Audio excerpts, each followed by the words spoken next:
Okay, picture this. You're moving to a new house, but instead of throwing all your stuff into those standard, easy-to-stack cardboard moving boxes, you have to move everything, literally everything you own, one single item at a time. I'm talking one coffee mug, then a single shoe, then, I don't know, a spoon. Sounds like an absolute nightmare, right? Wildly inefficient. But believe it or not, that is exactly how the entire global shipping industry worked before 1956. So let's just dive right into this explainer and unpack the history, the economics, and the future of the technology that entirely reshaped the world we live in. So if we ask ourselves what actually built the modern, interconnected global economy, it's super tempting to point to stuff like complex political treaties, or the rise of the internet, or sweeping free trade agreements. But if we want to find the true engine of 20th century globalization, we actually have to look at something way more basic. The answer isn't a policy at all. As it turns out, it's just a humble, standardized metal box. See, before the box, we lived in what's known as the break bulk era. Products were brought to port in this messy mix of wooden crates, sacks, and kegs, and ships were loaded and unloaded entirely by hand, just sack by sack, crate by crate. It was incredibly labor-intensive and shockingly slow, and because goods were literally just sitting out on the docks, theft was this massive, perpetual headache. Ships would actually spend more time parked at the docks getting loaded up than they spent sailing on the open ocean. But then comes the modern alternative, intermodalism. This changed absolutely everything. It introduced standard, sealed boxes that move seamlessly from a truck to a train to a ship.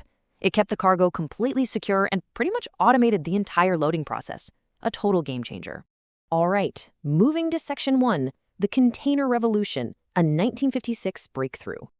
To really wrap our heads around the sheer scale of global trade today, we need to talk about a term pioneered by an American trucking entrepreneur named Malcolm McLean back in 1956, and that's the TEU, or 20-foot equivalent unit.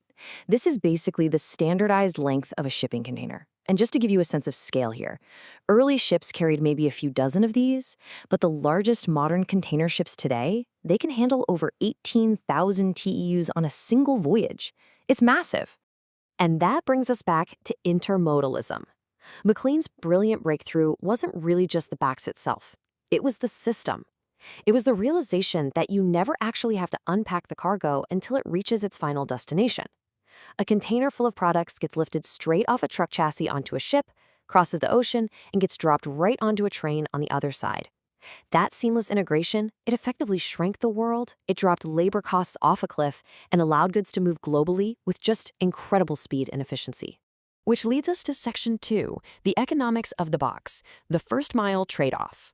Okay, so the crucial economic concept at play here is what researchers call the first-mile trade-off. According to a study by the Economic Research Institute for ASEAN and East Asia, or EREI, containerization requires some incredibly steep upfront investments. Think about it. You have to build highly specialized ports, massive cranes, gigantic ships. The fixed costs are just astronomical compared to the old break bulk days. But here is the fascinating part. In exchange for swallowing that massive initial cost, container shipping gives you a remarkably lower distance elasticity. Let's break that term down for a second, because it is literally the secret sauce of globalization.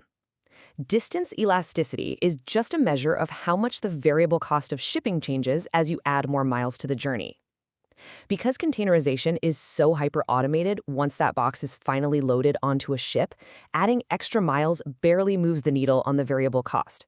Meaning, once you pay that painful first-mile cost to get the box onto the water, shipping it 10,000 miles away really isn't that much more expensive than shipping it 1,000 miles away. And the data on this is striking. That EREI study found that at a median distance of about 10,400 kilometers, which for context is roughly the distance between a lot of major global trading partners, the shipping container slashes variable shipping costs by 16 to 22% compared to the old methods. This very specific economic quirk is exactly what made it financially viable for companies to manufacture goods on one side of the planet and sell them on the complete opposite side. Moving on to Section 3. The globalization engine, outpacing trade agreements. Check this out. According to a working paper from the CSOFO Research Network, if you look at the period from 1962 to 1990, the widespread adoption of containerization drove a mind-blowing 700% cumulative increase in average bilateral trade between industrialized nations. 700%. I mean, when you essentially make distance economically irrelevant, trade just absolutely explodes. In fact, the CSIFO researchers came to a conclusion that kind of flips our standard understanding of modern history on its head.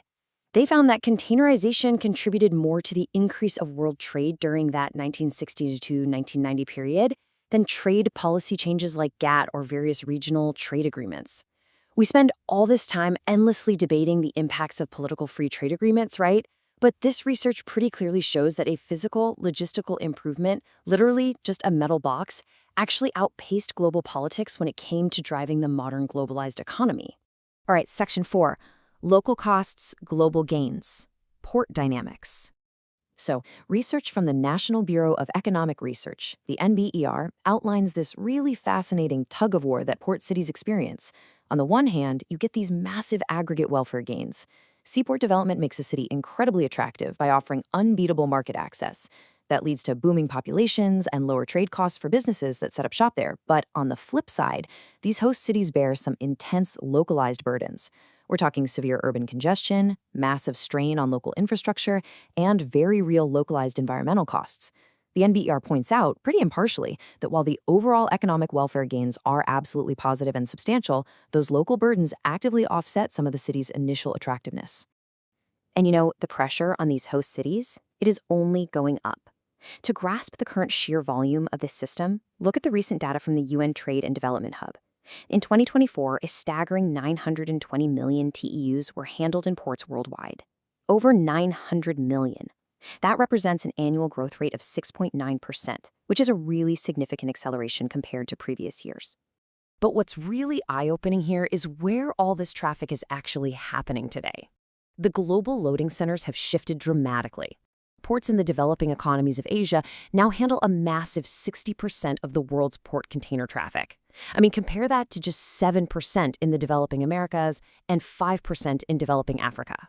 Asia has truly become the beating heart of the entire global maritime distribution system. Which brings us to our final section, Section 5, Vulnerabilities and the Future of Box Logistics. Now, according to an analysis featured in Marine Info, this whole system is actually starting to show its structural limits. The core principle of the box hasn't really changed in over 50 years, right? But the demands placed on it have skyrocketed. Today's global supply chains demand incredibly strict time, reliability, and cost parameters, and this is creating some mounting pressures. We're seeing severe imbalances in global trade flows, massive accessibility and capacity constraints at these mega terminals, and just overwhelming demands placed on inland freight distribution, like trucking and rail. We're getting to a point of diminishing returns, where it's becoming harder and harder to reap the full benefits of containerization without doing some major overhauls to our inland logistics. But even with these modern pressures, we really can't understate how dependent we are on this system. The area researchers ran this fascinating counterfactual simulation. They basically asked, what if the container had never been invented? Well, their data suggests that without the box, current maritime exports would be roughly 1/3 lower than they are today. We would literally be living in a significantly poorer, much less connected world. Which leaves us with a pretty vital question to ponder as we wrap up this explainer. We know the shipping container built the modern world by effectively destroying the barrier of distance.